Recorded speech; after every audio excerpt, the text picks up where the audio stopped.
므낫세가 왕위에 오를 때의 나이가 12세라 예루살렘에서 55년 동안 다스리며 여호와 보시기에 악을 행하여 여호와께서 이스라엘 자손 앞에서 쫓아내신 이방 사람들의 가증한 일을 본받아 그의 아버지 히스기야가 헐어버린 산당을 다시 세우며 바알들을 위하여 제단을 쌓으며 아세라 목상을 만들며 하늘의 모든 1월 성신을 경배하여 섬기며 여호와께서 전에 이르시기를 내가 내 이름을 예루살렘에 영원히 두리라 하신 여호와의 전에 제단들을 쌓고 또 여호와의 전 두 마당에 하늘의 1월 성신을 위하여 제단들을 쌓고 또 흰놈의 아들 골짜기에서 그의 아들들을 불 가운데로 지나가게 하며 또 점치며 사술과 요술을 행하며 신접한 자와 박수를 신임하여 여호와 보시기에 악을 많이 행하여 여호와를 진노하게 하였으며 또 자기가 만든 아로 새긴 목상을 여호와의 전에 세웠더라.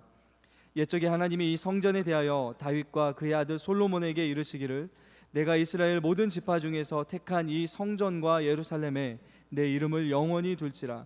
만일 이스라엘 사람이 내가 명령한 일들 곧 모세를 통하여 전한 모든 율법과 율례와 규례를 지켜 행하면 내가 그들의 발로 다시는 그의 조상들에게 정하여 준 땅에서 옮기지 않게 하리라 하셨으나 유다와 예루살렘 주민이 므낫세의 꾀임을 받고 악을 행한 것이 여호와께서 이스라엘 자손 앞에서 멸하신 모든 나라보다 더욱 심하였더라.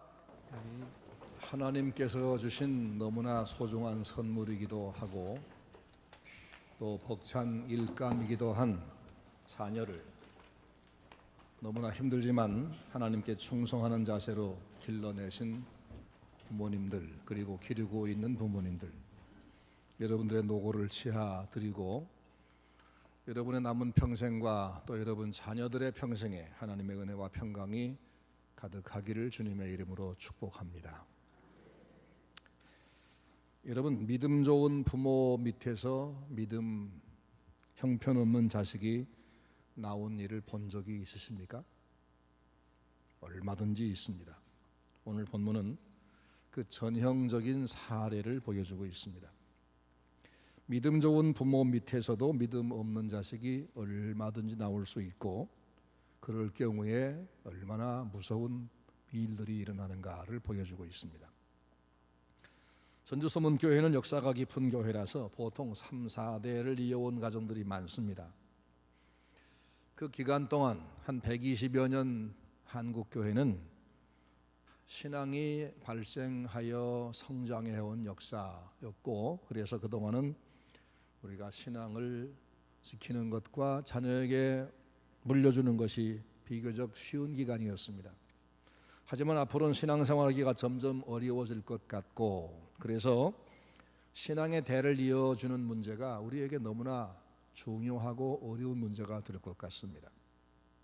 하나님은 어떤 한 사람이 구원받아 그 사람이 구원받고 많은 이 한 사람 한 사람의 구원에 관한 관심이 아니라 그 한 사람을 통해서 가문 그리고 그의 대를 이어지는 그리고 그 사회 전체 이런 구원을 그분이 염두에 두셨습니다. 그래서 주 예수를 믿으라 그리하면 너와 네 집이 구원 얻으리라 이렇게 연결시켜 말씀했고 너로 인해서 천하 만민이 복을 받으리라 말씀하셨습니다. 그리고 당신의 복음을 듣고 순종하면 너의 천대까지 은혜를 베푼다 이렇게 말씀했습니다. 그러니까 하나님은 한 사람이 구원받음으로써 그 대가 계속 이어지며 복을 받는 것이 하나님의 본질적인 관심이었습니다.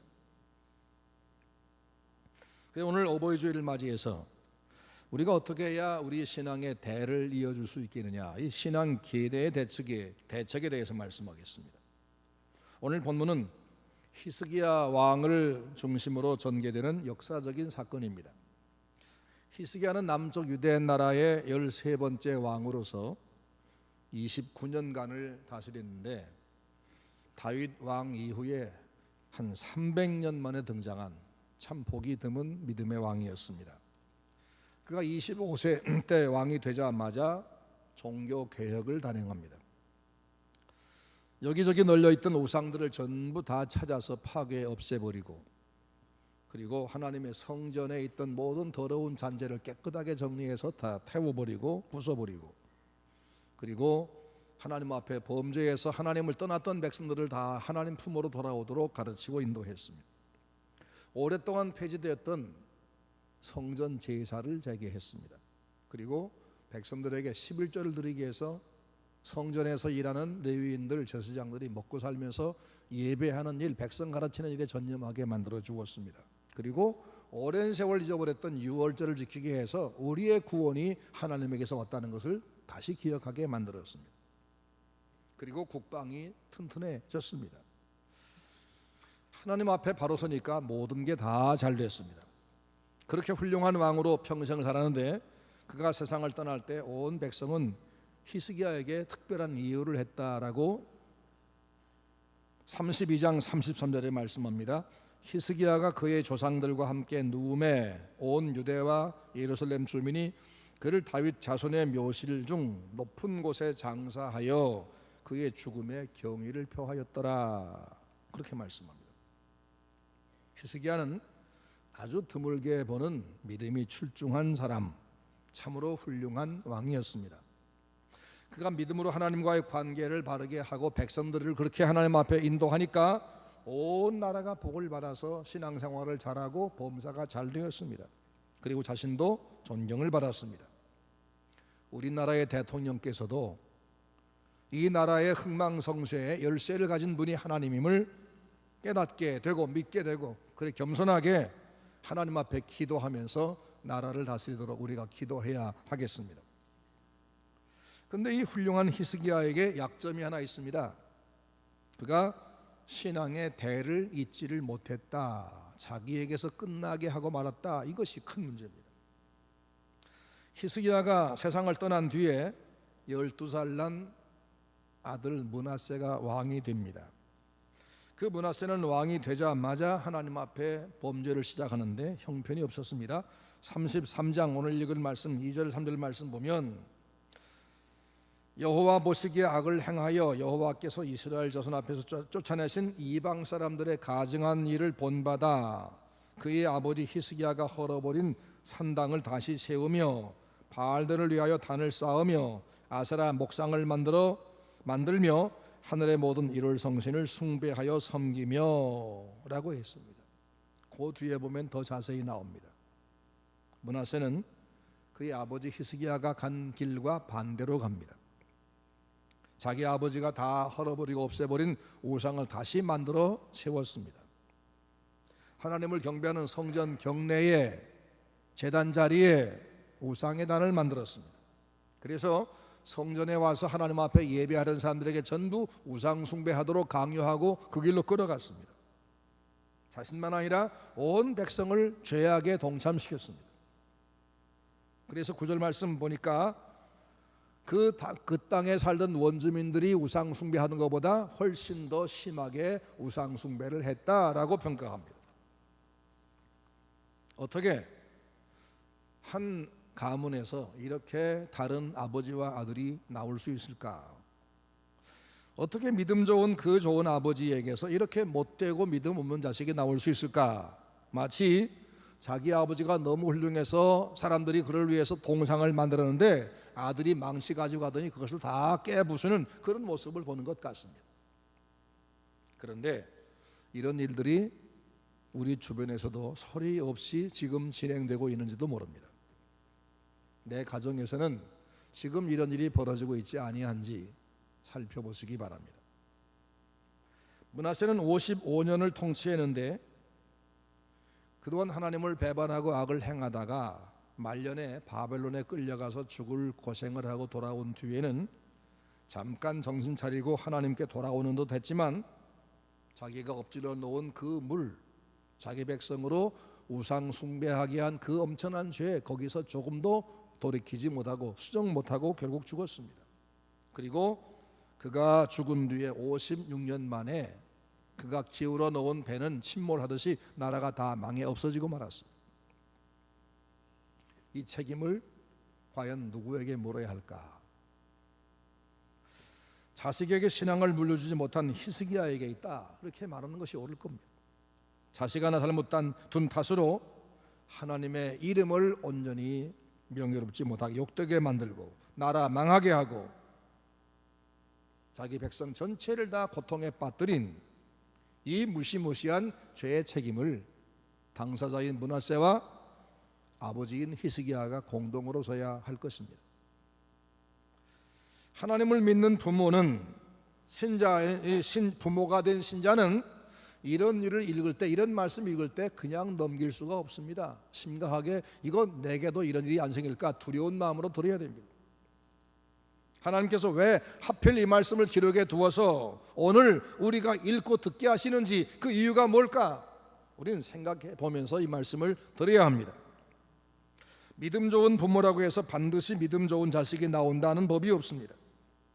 자칫 잘못하면 3, 4대까지 잘 내려온 신앙이 그 다음에 5대에서 그만 무너질 수 있습니다. 우리 가정에서도 므낫세 같은 자식이 나올 수 있다는 것, 이걸 우리가 꼭 기억해야 됩니다. 그런 예를 한두 번 보는 게 아닙니다. 아마 우리 교회 안에도 찾을 수 있을지 모릅니다. 자식 잘못 키우면 자식 때문에 그 부모만 망하면 그래도 괜찮은 편입니다. 그런 자식 나오면 그 자식 때문에 교회와 사회가 다 엄청난 피해를 당하는 겁니다. 그래서 우리는 이런 일을 주의해야 됩니다. 신명기 6장 6절 말씀 보니까 오늘 내가 네게 명하는 이 말씀을 너는 마음에 새기고 네 자녀에게 부지런히 가르치되 집에 앉았을 때든지 길을 갈 때든지 누웠을 때든지 일어날 때든지 이 말씀을 강론할 것이며 너는 또 그것을 네 손목에 매어 기호를 삼고 네 미간에 붙여 표를 삼고 네 집 문설주와 바깥문에 기록할지니라. 무슨 얘기냐면 자녀들에게 바른 신앙을 가르쳐주기 위해서 수단 방법 전부를 동원해서 최선을 다하라 그런 말씀입니다. 하나님 우리에게 자녀를 맡기실 때에 그 자녀만 덜렁 준 게 아니라 책임감과 그것을 감당할 능력을 주셨습니다. 어머니에게는 모성애를 주어서 아기의 크기가 뱃속에서 자라는 그 크기와 함께 그 어린 아기를 위해서 헌신 희생할 그 모성애를 자꾸 키워 주셔서 그 모성애가 극대화될 때 아이를 낳게 하십니다. 그리고 가슴에 젖을 주셔서 그 아이를 먹일 음식도 이미 주셨습니다. 아버지에게는 어깨에 근육에 힘을 주시고 책임감과 권위를 주어서 아이를 맡겨 기를 수 있도록 이미 다 모든 걸 맡겨 주었습니다. 우린 그걸 가지고 자녀를 가르치는데 몸과 지식만 키울 뿐이지 그 어린아이에게서 하나님의 형상이, 하나님의 은혜가 내게서 그에게로 이어지는 이 문제에 대해서는 너무나 간과했다는 겁니다. 그래서 무서운 결과가 올 수 있습니다. 왜 믿음 좋기로 소문난 그 히스기야에게서 그렇게 못된 자식이 나왔을까? 성경에는 히스기야가 어떻게 자식을 키웠나 그런 내용이 잘 안 보입니다. 또 므낫세가 어린 시절에 어떻게 성장했는지 거기에 대해서도 언급이 없습니다. 하지만 잘 검토해 보면은 몇 가지 원인, 두어 가지 원인을 볼 수가 있습니다. 그것을 우리 찾아보겠습니다. 첫째는 자식을 너무 귀여워한 나머지 징계 없는 사랑만 했다는 사실입니다. 우리는 히스기야가 자식을 지나치게 사랑했다라는 것을 얼마든 짐작 가능한 내용이 나옵니다. 히스기야는 39살 나이에 불치병에 걸려서 죽게 됐습니다. 하나님의 사자 이사야가 찾아오더니 하나님 말씀하시기를 당신은 이 병으로 죽습니다. 그러니 이제 집안 정리하고 당신 하나님 앞에 갈 준비나 하시오. 사형 선고를 하나님에게 받았습니다. 의사에게 받으면 그건 방법도 있지만 하나님에게 사형 선고 받으면 그건 방법이 없지요. 그는 모든 것을 다 물리고 약도 물리고 의사도 물리고 하나님 앞에 벽을 향해 돌아 앉아서 눈물로 기도를 했습니다. 하나님, 제가 오늘까지 전심으로 하나님을 따르고 순종하는 것 아시지 않습니까? 저를 좀 기억해 주십시오. 하나님께서 마음이 움직였습니다. 그래서 히스기야에게 심부름하고 돌아가던 저 이사야를 다시 중간에서 돌려보냈습니다. 그리고는 그 이사야 입에다가 무슨 말씀을 넣어주는가 하면 내가 네 기도를 들었고 네 눈물을 보았노라. 내가 너를 낫게 하리니 사흘 만에 성전에 올라가겠고 내가 네 날을 15년을 더할 것이며 라고 말씀하십니다. 그동안의 충성한 모습 때문에 그리고 간절한 기도 때문에 그는 응답을 받았습니다. 그래서 사흘 만에 말씀대로 치료가 됐습니다. 그리고 치료된 그것이 또 하나 뭐가 증거냐면 하나님이 그에게 15년 동안을 생명을 연장해 주었다. 생명을 덤으로 받은 겁니다. 얼마나 기뻤을까요? 얼마나 감사했을까요? 그런데 그가 그 15년 생명을 연장받은 뒤에 사람이 싹 달라집니다. 겸손하고 갈급하던 그 신앙은 간대가 없고 기고만장한 교만한 사람이 됩니다. 내가 하나님 앞에 이렇게 인정받았으니까 이제 내 마음대로 하면 될 거다, 이런 생각에 하나님 앞에 더 이상 묻지도 아니하고 하나님 일을 위한 일들을 중단해 버립니다. 그래서 기도가 간절하지 아니하고 하나님의 종들을 존경하지도 아니하고 모든 게 내가 하고 싶은 대로 하면 이게 다 옳은 것일 거야, 이런 생각이 됩니다. 이렇게 사람이 변해버린 뒤, 그러니까 15년 연장받은 새 생명이 시작된 지 3년 만에 얻은 아이가 므낫세입니다. 자기가 죽을 줄 알았는데 살아났지요. 15년 연장을 받았지요. 게다가 그 기간 동안에 아들을 낳았지요. 이 아이가 얼마나 특별하게 여겨졌을까요? 얼마나 특별한, 이거야말로 특별한 선물이다. 그 나이가 42살 때입니다. 늦둥이입니다. 늦둥이는 더 귀여운 법이죠.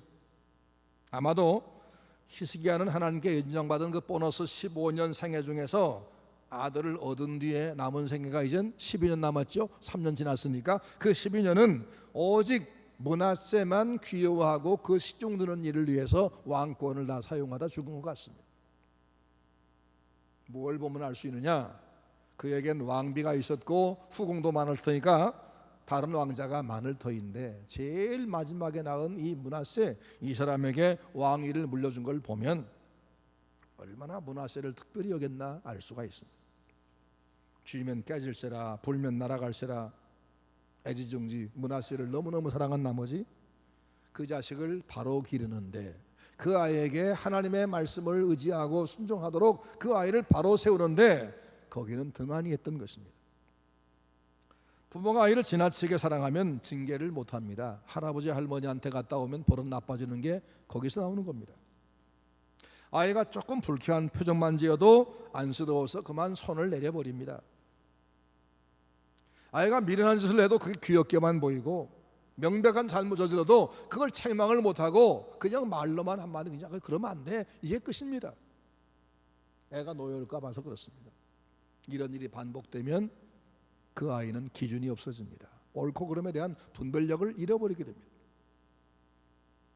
잠언 29장 15절 말씀 보십시오. 채찍과 꾸지람이 지혜를 주거늘 임의로 하게 버려두면 그 자식은 어미를 욕되게 하느니라. 애가 지 판단대로 하게 놔두면 틀림없이 저망하고 부모 욕되게 한다는 것. 이 우려가 히스기야에게 일어났습니다. 므낫세는 그 명예로운 아버지 히스기야의 명예를 완전히 다 망쳤습니다.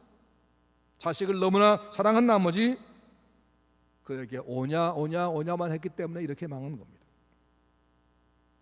목사가 어린이 주일 혹은 어버이 주일 같은 때 자녀들에게 사랑도 하지만 그 사랑이 채찍으로도 표현돼야 됩니다라고 말하면, 오늘 우리 시대는 채찍은 이건 악한 것이다, 나쁜 것이다, 그러니까 절대로 채찍질하면 안 된다, 이런 사회가 되니까 우리 목사님은 전근대적인 사고방식 가진 분이야 라고 하면서 비우는 사람이 있을 수 있습니다. 그런데 성경은 영원한 진리입니다. 우리에게 자식을 주신 분이 하나님이고 그 아이의 본성을, 그 아이의 방향을 아시는 분, 조정할 수 있는 분이 하나님이십니다. 그분이 말씀하기를 인간은 부패한 죄인 아담의 핏줄을 타고 났기 때문에 채찍과 꾸지람으로 바로잡지 아니하면 죄된 본성, 삐뚤어진 본성을 따라서만 가게 돼 있다라고 말씀합니다. 그러므로 자식을 근실히 징계하는 것, 이것이 진정한 사랑이다라고 말씀합니다. 잠언 25장 15절 말씀, 아이의 마음에는 미련한 것이 얽혔나니 징계하는 채찍이 그것을 멀리 쫓느니라 라고 했습니다. 엄한 징계가 필요하다고 자식을 만들어서 우리에게 맡기신 그 아이의 주인 하나님이 우리에게 명령하시는데 우리가 뭘 한다고 채찍은 안 됩니다, 그건 잘못된 방법입니다, 이렇게 말할 겁니까? 성경은 부모가 자식한테 근실하게 채찍을 들어서라도 잘못된 것은 지적하고 거기에 대해서 상응한 벌을 받게 하고, 그렇게 해야 죄가 떠나진다는 겁니다.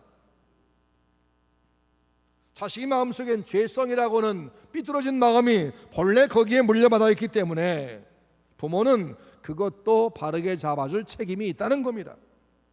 그런데 부모가 자식의 잘못을 책망하지 않고 그냥 귀엽다 남도 다 그러니까 어쩔 수 없지 이렇게 해놔면 아무리 좋은 학교에 보낼지라도 그 사람은 절대로 바른 사람 되지 못하게 되고, 오늘 우리 사회가 높은 사람일수록 더 큰 죄를 지는 이런 현상들, 이게 다 어려서 부모가 죄에 대해서 지적하지 못하고 책망하지 못하고 길러서 그렇습니다. 이 시대는 가정마다 어린아이가 상전입니다. 옛날에는 아이가 무시당했습니다.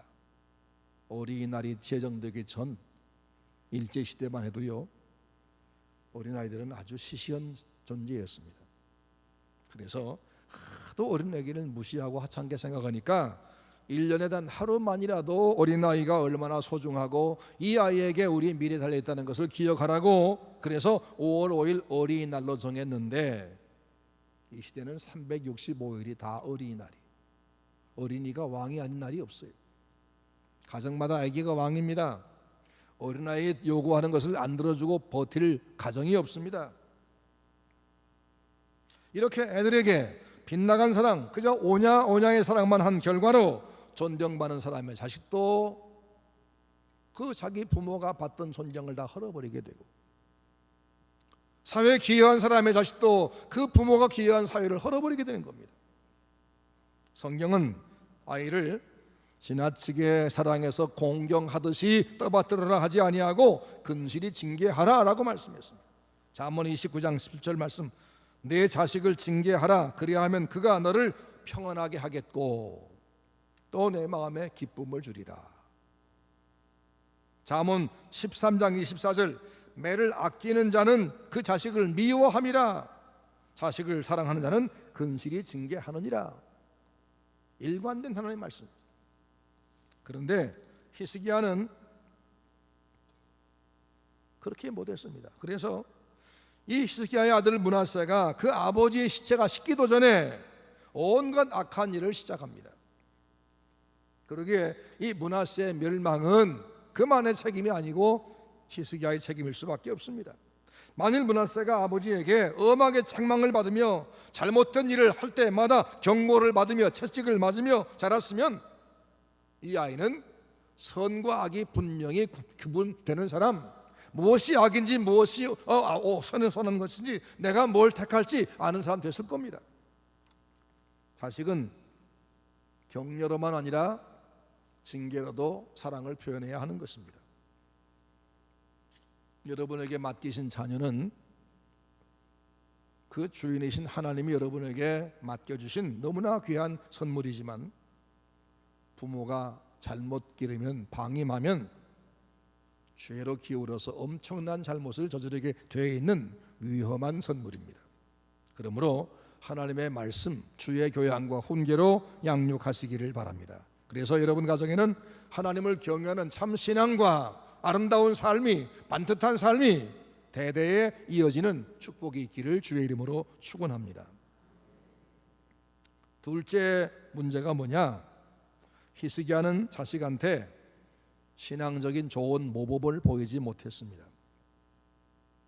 불행하게도 히스기야가 병상에서 일어나서 산 15년 연장받은 기간이 그 영적인 암흑기가 되어버렸습니다. 하나님 앞에 그렇게 생명을 연장받았으면 덤으로 산 생명, 이제 하나님 앞에 이 목숨 바치겠다 이래야 맞는데 히스기야는 반대로 갔습니다. 역대하 32장 24절 말씀 보니까 그때 히스기야가 병들어 죽게 되었으므로 여호와께 기도하매 여호와께서 그에게 대답하시고 또 이적을 보이셨으나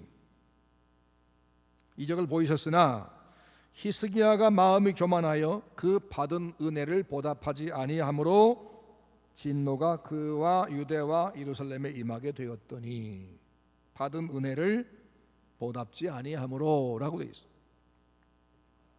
그는 하나님께 많은 은혜를 받았지만 그 은혜를 보답하는 생활을 나중에는 하지 않았어요. 그런데 히스기야만 그런 것이냐? 우리에게도 그런 위험이 항상 있습니다. 우리 중에도 은혜 받았으면 은혜 받은 사람답게 하나님 앞에 더 겸손하게, 더 열심히, 더 충성스럽게 섬기고 사랑하고 해야 할 텐데, 그런데 은혜 받고 나서 믿음이 후퇴하는 사람이 더 많습니다. 교만해져서 기도도 하지 않고 봉사도 하지 아니하고 신방 가겠다 그래도 귀찮게 여기면서 사양을 하고 하나님의 은혜에 대한 갈급이 없는 겁니다. 혹 여러분 지금 히스기야 같이 하나님의 은혜에 대한 보답을 안 하고 살지 않습니까? 히스기야 일대기 중에 말년을 보면은 그가 15년 덤으로 산 기간 동안에 하나님 앞에서 착한 일을 했다는 기록이 전혀 없습니다. 겨우 아들 하나 낳아서 기른 것뿐인데 바로 그 아이가 세상에서 가장 악한 사람 중에 하나가 됐습니다. 왜? 히스기야가 믿음이 식어져 그랬습니다. 그래서 그 아이는 아버지가 훌륭하게 전심으로 하나님 앞에 예배하는 걸 본 적이 없습니다. 믿음이 병든 부모는 자식한테 좋은 모범을 보여줄 수는 없습니다. 믿음으로 살지 않고 적당하게 주일날 교회만 왔다 갔다 하면서 그런 부모가 어떻게 영적인 감화를 자식한테 줄 수 있겠습니까? 부모가 예배할 때 형식으로 예배하고 습관적인 출석을 하면서 나는 좋은 신앙이거니 왜 나한테는 장로 안 시키나, 이런 생각을 하면 그 신앙은 이미 죽은 것이고 그런 가정의 자녀는 잘못되는 건 당연한 겁니다. 감나무에서 단감을 나오긴 딸 수 있겠습니까? 그런데 다윗을 보니까 다윗은 임종, 자기가 죽는 병상에서까지 솔로몬을 앉혀놓고 교육을 합니다. 내 아들 솔로몬아, 너는 내 아비의 하나님을 알고 하나님 알기 위해서 노력을 하고, 그 말입니다. 그리고 온전한 마음과 기쁜 뜻으로 그분을 섬겨라. 여호와는 문 마음을 감찰하사 모든 사상을 아시나니 내가 저를 찾으면 만날 것이요 버리면 저가 너를 영원히 버리시리라. 역대상 28장의 말씀입니다. 다윗은 자신의 임종 자리에서까지 자식을 앞에 놓고 훈계하는데 그 내용이 이런 겁니다. 하나님은 내 모든 것을 다 아신다. 하나님 눈 피할 생각 말고 속일 생각 말고 전심으로 그분 섬겨라. 그러면 그분이 너를 만나주시고 너를 복주신다. 그러나 내가 만약 그분을 피하면 영원히 너를 버리신다. 그 얼마나 진지한 교훈일까요? 죽음 앞에서 했으니. 이것이 바로 믿는 부모가 해야 될 일입니다. 그런데 그런 기회를 한 번도 갖지 못하고 자기 혼자만 교회 다니다가 죽어버리면 장례식은 목사님 불러다가 기독교식으로 하겠지만 그 다음에 그 자녀의 신앙생활을 보장할 수 있겠습니까? 히스기야는 다윗처럼 자식을 양육했다는 기록이 없습니다. 아이들의 눈은 정확합니다. 우리 아빠가 우리 엄마가 교회 다니긴 하지만 다 그 형식이야. 우리 부모 보면 하나님이 안 계신 게 분명해. 이러지 않겠습니까? 부모 된 사람은 수시로 자기의 신앙이 지금 살아있는지 점검해야 되고, 그래야 자식한테 내 속이 다 들여다보이지 아니하고 내 자식이 신앙을 물려받을 수 있는 겁니다. 일반적으로 믿음 좋다는 사람에게서 믿음 없는 자식이 나오는 이유가 뭐냐 하면 자식을 너무나 오냐 하면서 훈계하지 않았든지 아니면 부모가 신앙의 본을 보이지 못했든지 둘 중 하나일 겁니다. 여러분 자녀손들이 어렸을 때 신앙의 본을 보이면서 바르게 기르시기를 바랍니다. 오늘은 어버이주일입니다. 어버이란 육신의 부모만이 아닙니다. 목사도 영적인 어버이고 스승도 어버이고, 그래서 옛날엔 군사부 일체 그랬죠. 임금, 스승, 아버지가 같은 동일한 어버이라 그런 말입니다. 부모가 혹시 신앙교육에 실패해도 아이 영혼을 위해서 기도하고 그 아이를 감동을 주어 바로 세우는 주일학교의 교사가 잘만 되면 그래도 희망이 있습니다. 그래서 주일학교가 소중한 겁니다. 이 주일학교 교사는 돈 많은 직업도 아니고 알아주는 것도 아닌데, 오히려 자기 주머니를 털어서 애들을 뭘 사주면서 가르치는 일인데, 그 일을 하나님께서 나에게 이 영혼 맡겠다 생각하면서 그 애를 위해서 울며 기도하면서 가르치는 선생님, 이 주일학교 선생님이 계신 것이 얼마나 다행인지 모릅니다. 스승의 날 되면 학교 선생님에게는 뭔가 들려보내면서도 교회 선생님들은 우리는 별로 관심이 없었습니다. 대접은 고사하고 아이를 교회에 보내주는, 교회 가게 하는 협력도 하지 않습니다. 그래서 주일학교 담임 선생님이 부모 집사님 만나서 묻습니다. 집사님, 지난주에 아무개가 교회 안 온 것 같아요. 어디 갔었어요? 그러면 퉁명스럽게 모르겠네, 공부했나 봐. 이렇게 무책임해가지고 그의 영혼을 그 자식에게 믿음의 대가 이어가기를 기대하겠습니까? 선생님이 얼마나 낙심하겠습니까?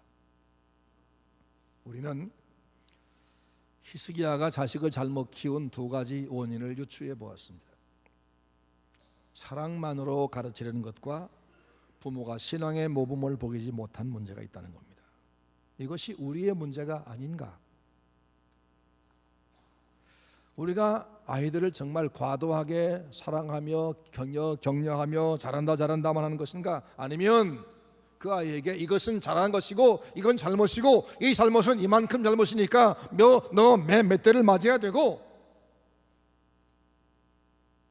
그렇게 하지 않음으로써 그 아이에게서 옳고 그름을 분별하는 분별력을 다 뺏어버리지 않았을까? 자문자답을 해봐야 합니다.